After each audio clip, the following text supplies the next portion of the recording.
You ask Tiger to calculate. This deals with linear inequalities with one unknown. The final result is x greater than 2. Let's solve it step by step. Group all constants on the right side of the inequality. Subtract 10 from both sides.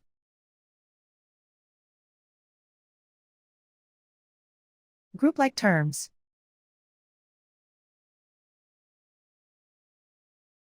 Simplify the arithmetic.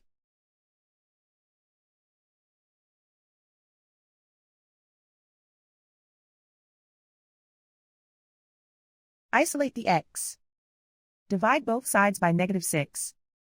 Whenever you multiply or divide by a negative, reverse the inequality sign.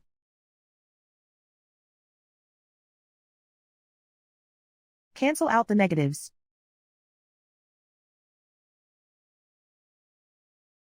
Simplify the fraction.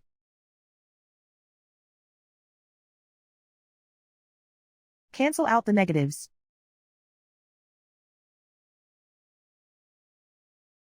Find the greatest common factor of the numerator and denominator.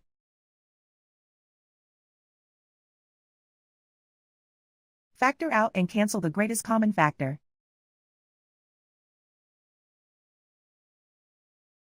Plot the solution on a coordinate grid. And so the final result is x greater than 2.